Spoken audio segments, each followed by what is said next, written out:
शिव पुराण की कथा भाग 5 में हम भगवान शिव से जुड़ी कुछ और महत्वपूर्ण घटनाओं और उपदेशों पर चर्चा करेंगे। शिव पुराण में भगवान शिव के विविध रूपों और उनकी भक्ति के महत्व को बताया गया है। साथ ही इसमें यह भी वर्णित है कि शिव के भक्तों के प्रति उनकी कृपा असीमित है। शिव कथा भाग पहला, नंदी और शिव का प्रेम। शिव पुराण में नंदी के भगवान शिव के प्रति अटूट प्रेम का वर्णन है। नंदी भगवान शिव के गणराज और सबसे बड़े भक्त हैं। नंदी को भगवान शिव का वाहन होने का भी विशेष स्थान प्राप्त है। जब पार्वती जी ने भगवान शिव से विवाह के लिए कठिन तपस्या की तो नंदी ने उनका साथ दिया। उनकी भक्ति और निष्ठा भगवान शिव के प्रति बहुत ही प्रशंसा योग्य है। शिव कथा भाग दूसरा, महाकाल और कालों का वध। भगवान शिव के महाकाल रूप का वर्णन शिव पुराण में किया गया है। महाकाल वह रूप है जिसमें भगवान शिव ने समय काल को नियंत्रित किया। शिव ने अपनी महाकाल रूप से समय के सभी कालों को हराया और यह दर्शाया कि वह समय के भी मालिक हैं।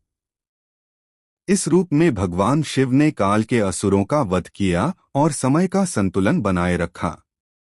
शिव कथा भाग तीसरा, राक्षसों का वध और भस्मासुर का नाश।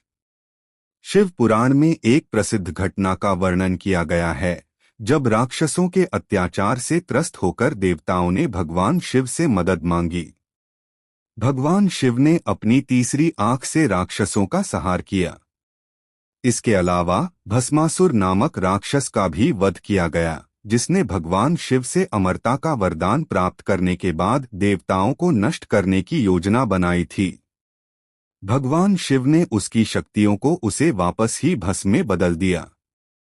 शिव कथा भाग चौथा, भगवान शिव की तांडव नृत्य।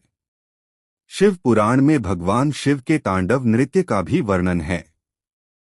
यह नृत्य उनका क्रोध, विनाश और सृजन का प्रतीक है।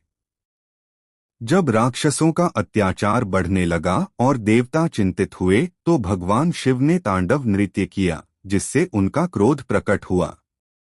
इस नृत्य से ब्रह्मांड का संहार भी होने लगता है, लेकिन बाद में वह विनाश भी सृजन की प्रक्रिया का हिस्सा बनता है। शिव कथा भाग पांचवा, पार्वती और शिव की संतान गणेश और कार्तिकेय। शिव पुराण में भगवान शिव और पार्वती के बच्चों के बारे में भी उल्लेख है। उनका पहला पुत्र गणेश जी हैं, जिन्हें भगवान शिव ने स्वयं उत्पन्न किया था, और फिर उनका सिर बदलने की घटना भी शिव पुराण में आती है। बाद में पार्वती के दूसरे पुत्र कार्तिकेय का जन्म हुआ, जो युद्ध के देवता माने जाते हैं। दोनों ही देवताओं का भगवान शिव से विशेष संबंध है। शिव कथा भाग छठा, भगवान शिव का आशीर्वाद। शिव पुराण में यह भी वर्णित है कि भगवान शिव अपने भक्तों को आशीर्वाद देने में बहुत ही दयालु हैं। जो व्यक्ति सच्चे मन से भगवान शिव की पूजा करता है, उसे भगवान शिव अपनी कृपा से सुख, समृद्धि, शांति और मोक्ष प्रदान करते हैं। शिव भक्ति के माध्यम से व्यक्ति को सभी दुखों से मुक्ति मिलती है और वह परमात्मा से जुड़ता है।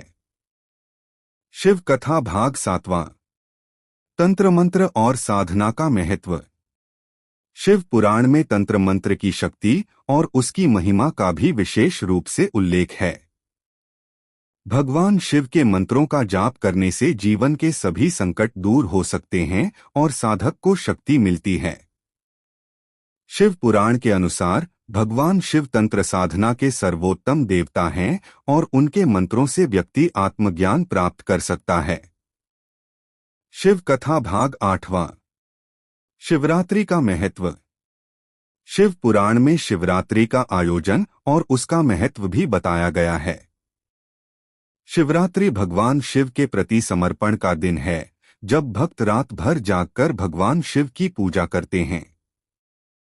इस दिन भगवान शिव की विशेष पूजा और व्रत करने से व्यक्ति के सारे पाप नष्ट हो जाते हैं और उसे पुण्य की प्राप्ति होती है। यह कुछ और प्रमुख घटनाएं थीं जो शिव पुराण के भाग 5 में आती हैं। इस भाग में भगवान शिव की महिमा, उनकी भक्ति, उनके रूपों और उनके जीवन के अनेक पहलुओं का वर्णन किया गया है। शिव पुराण के अध्ययन से हमें भगवान शिव के दर्शन और उनके उपदेशों को समझने में मदद मिलती है।